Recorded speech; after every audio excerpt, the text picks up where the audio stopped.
Hello दोस्तों, कैसे हैं। तो आपको पता है कि यूपी बोर्ड का रिजल्ट बहुत जल्द आ जाएगा। तो हमारे ग्रामीण शहरी इलाके के बच्चे बहुत बहुत अलग अलग एस्पेक्ट में तैयारी करने के लिए जाएंगे। अगर आप चाहते हैं कि आपको फ्री में सब कुछ मिल जाए, तैयारी करने का एक बेहतर अप्रोच मिल जाए, तो आप हमारे चैनल को लाइक शेयर और सब्सक्राइब करिए। इसमें हम पूरी की पूरी मैथ्स फ्री में पढ़ाएंगे और विद इन टाइम पढ़ाएंगे। मैथ को पढ़ाने का हमारा तरीका एकदम अलग होगा, औरों से अलग होगा। अगर आप हमसे लगातार पढ़ते हैं तो आपको हम ये बता देंगे कि मैथ्स को कैसे पढ़ा जाता है, कैसे टैकल किया जाता है, कैसे सॉल्व किया जाता है, कैसे कैसे अप्रोच लगाने से आपका टाइम बचेगा। हम उन सब एस्पेक्ट पर चर्चा करेंगे। तो हम आपको बताते हैं आज की वीडियो पर मेरे दोस्तों, थोड़ी वीडियो लंबी बनेगी, कि मैथ्स को पढ़ा कैसे जाए। ठीक है। 12th पास करने के बाद बच्चे के पास मैथ्स को पढ़ने के तरीके क्या क्या होते हैं। मेरे दोस्तों, मैथ्स को आपने कैसे पढ़ा है, हम कैसे पढ़ाएंगे, इन सब पर चर्चा करेंगे। देखिए, मैथ्स को पढ़ने का एक ट्रेडिशनल तरीका होता है,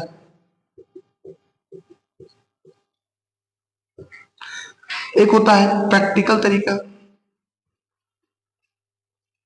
एक होता है ट्रिकी अप्रोच। तो अगर आप, मेरे दोस्तों, अगर आप वनडे एग्जाम की तैयारी कर रहे हैं, जो गरीब बच्चे हैं वो इन वनडे एग्जाम की तैयारी करते हैं।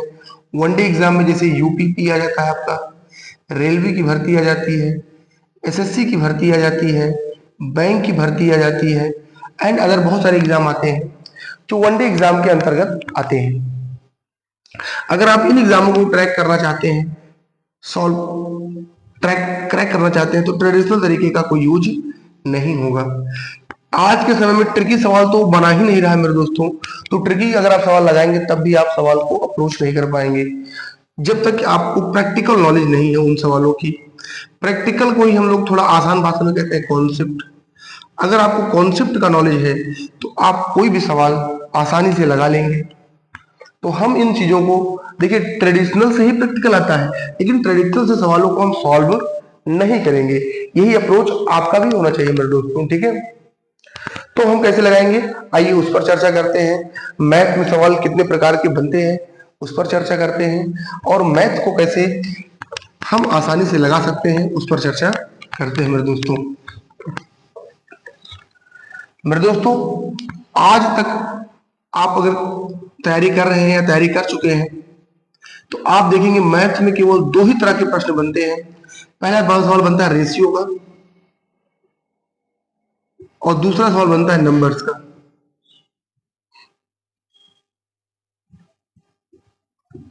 आपसे प्रश्न में यही दो चीज पूछेगा, प्रश्न में दो चीज पूछेगा, रेशियो पूछेगा या तो नंबर्स पूछेगा। अब रेशियो क्या होता है, नंबर्स क्या होता है, मतलब इसको अगर नंबर्स को बताएं तो कितना आएगा, कितना आएगा, कितना होगा,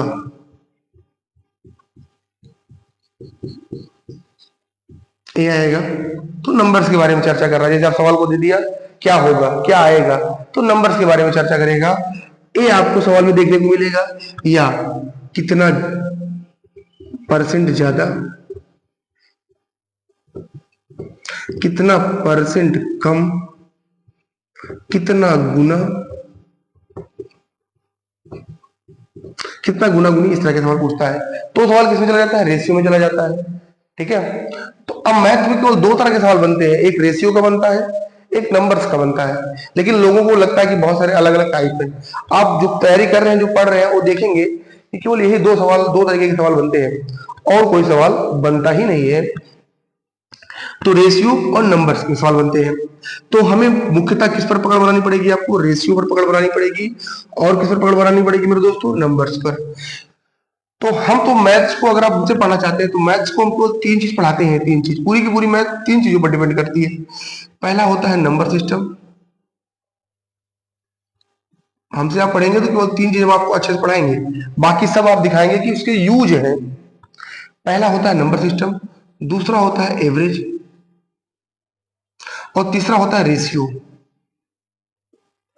अब इसी में कुछ लोग परसेंटेज भी जोड़ देते हैं, लेकिन हम रेशियो और परसेंटेज में कोई अंतर समझ ही नहीं पाते, क्योंकि हमारे दिमाग में तो रेशियो, परसेंटेज का मतलब भी रेशियो ही होता है। आपकी भी अप्रोच हम जनरेट करवा देंगे। तो अगर आप 3 चैप्टर पर अपनी कमांड बना लेते हैं मेरे दोस्तों, तो कहीं ना कहीं से आप बेहतर वे में मैथ को समझ पाएंगे। नहीं तो मैथ्स को पढ़ने में लोगों को बहुत बड़ी समस्याएं होती है। मैथ्स क्या है, कैसे करना है, टैकल कैसे करना है, सॉल्व कैसे करना है, ये सब दिमाग में घूमता रहता है।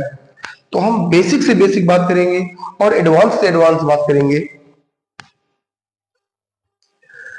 तो आपको कितने चैप्टर पर, 2 3 चैप्टर आपको अपने 3 चैप्टर पर आपको कमांड बनानी पड़ेगी। कमांड का मतलब कि आपको इसमें कहीं गलत होने के चांस, गुंजाइश को छोड़ना नहीं होगा। आप वीडियो को अगर देखें हमारे, अगर आप वीडियो को हमारे एक चैप्टर को अगर रेशियो को देख लेते हैं, तो रेशियो को देखने के बाद इसको देख लेते हैं, इसको देख लेते हैं, तो पूरी की पूरी कह सकते हैं आप 90% मैथ इन 3 चैप्टर से कवर हो जाता है आपका।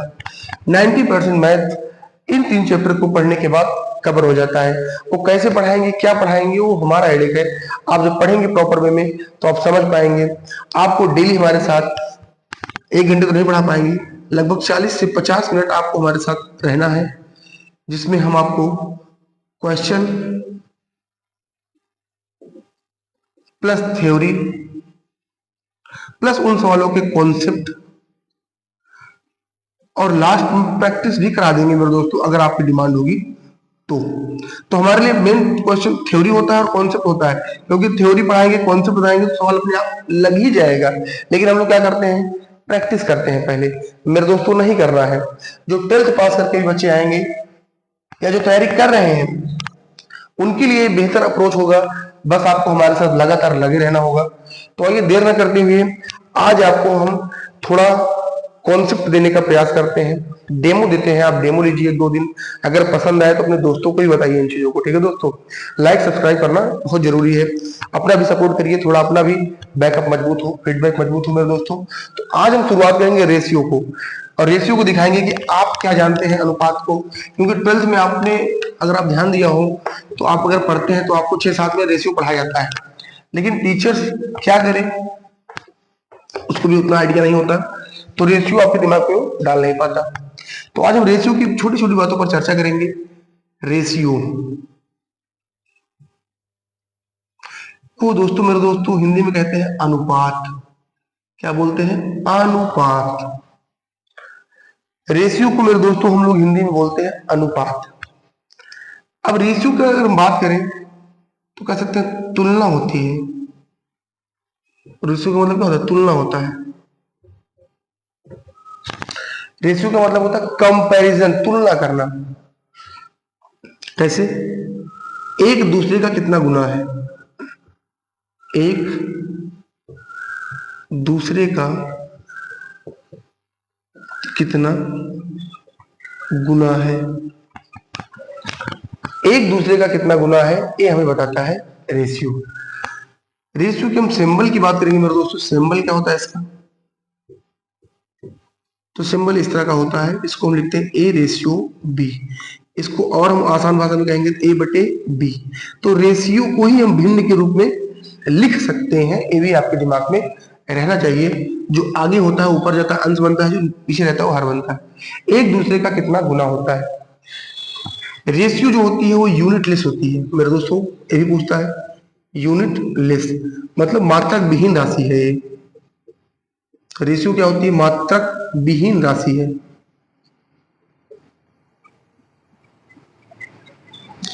जो रेशियो होता है उसमें कोई यूनिट नहीं होता, ठीक है। कंपेरेटिबल होता है, तुलनात्मक इसको पढ़ेंगे हम, तुलनात्मक तरीके से, ठीक है।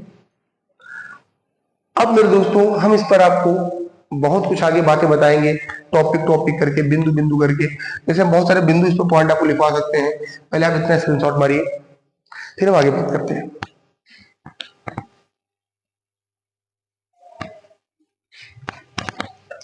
चलिए, हो गया हो गया।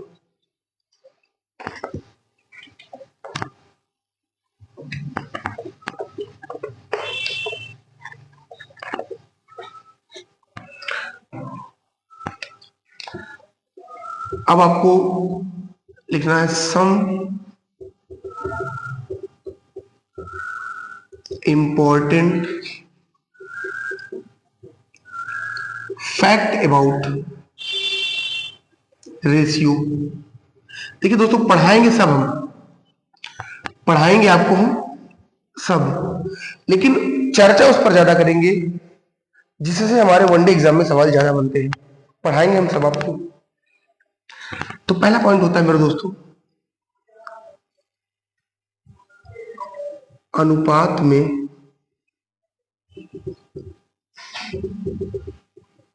समान राशियों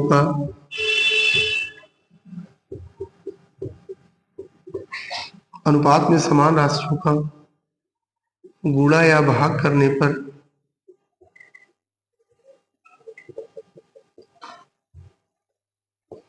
कोई फर्क नहीं पड़ता।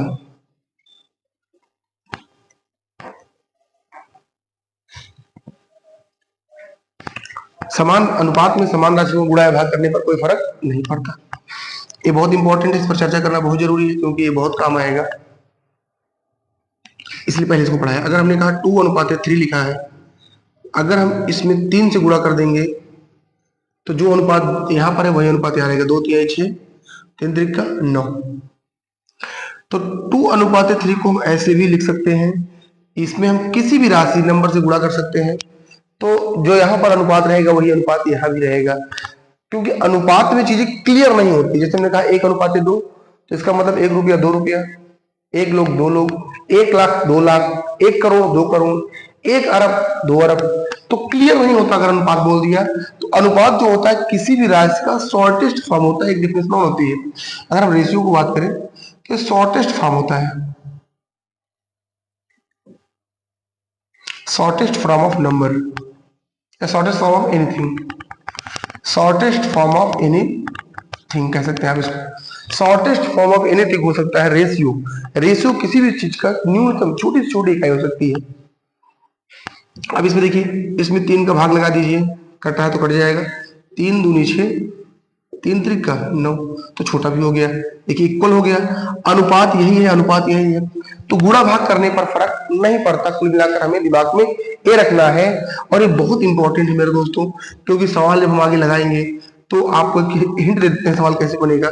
जैसे हमने कहा है A/B बराबर दिया है 2:3, B/C बराबर आपको दिया है 4:5।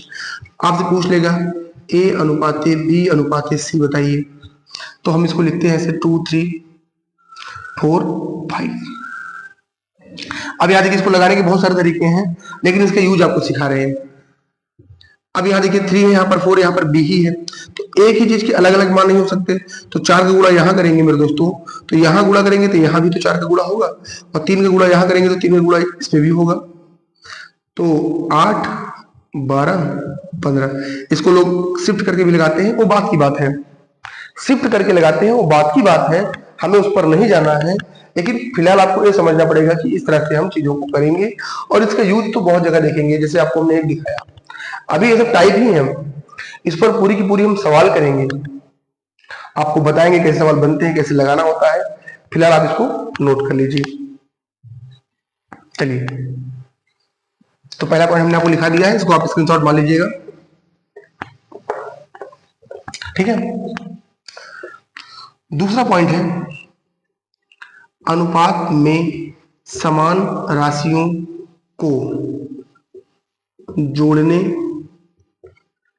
घटाने की अनुमति नहीं है। घटाने पर फर्क पड़ता है, मतलब कभी भी आप जोड़ घटा नहीं सकते, जोड़ने घटाने पर फर्क पड़ेगा। तो आप जोड़ घटाने के बारे में सोचना ही नहीं है आपको, केवल आप गुणा और भाग कर सकते हैं, जोड़ और घटा नहीं सकते अनुपात में। तो ये तो कॉमन बात हो जाता है, और इसको लोग करते भी नहीं, ठीक है। तो ये 2 पॉइंट हो गया। अब तीसरी पॉइंट जो होता है उस पर हम चर्चा करते हैं, और वो बहुत इंपॉर्टेंट है। आप उसको टाइप भी बोल सकते हैं, क्योंकि उससे हमारे बहुत सारे मैथ्स के सवाल लग जाते हैं। क्योंकि अगर आप सवाल को प्रकट करना सीख लिए, सवाल को प्रकट करने का मतलब सवाल ये दिया है आपका, और इसकी लैंग्वेज आप समझ लिए, लैंग्वेज आप समझ लिए, और इसको आपके दिमाग में शो कर दिया सवाल की मतलब कैसे लगेगा, तो सवाल सॉल्व हो जाएगा। सबसे पहले हमें सवाल की लैंग्वेज पकड़नी पड़ती है और उस लैंग्वेज को पकड़ते पकड़ते उसके शो को हमारे दिमाग में छापना होता है। सवाल कैसे लगेगा, मतलब दर्शाना पड़ता है, और अगर दर्शा लिए तो सवाल तक कठिन रह ही नहीं सकता मेरे दोस्तों। तो अगर आपके दिमाग में एक जो भी पढ़ा रहे हैं अगर ये पॉइंट जाएगा तो आप सवाल को शो कर लेंगे, सवाल को शो कर लेंगे, और जैसे ही आप सवाल को शो करेंगे तो सवाल आप लगा भी लेंगे मेरे दोस्तों, ठीक है। चलिए, ये बहुत इंपॉर्टेंट है, वेरी वेरी इंपॉर्टेंट कह सकते हैं आप इसको, वीवीआई कह सकते हैं मेरे दोस्तों। तीसरा पॉइंट था ना ये, देखिए जिस शब्द के साथ, बहुत इंपॉर्टेंट है, जिस शब्द के साथ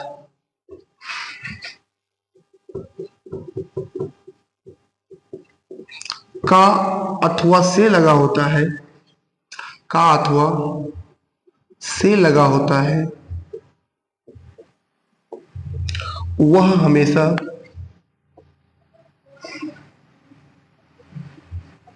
नीचे लिखा जाता है।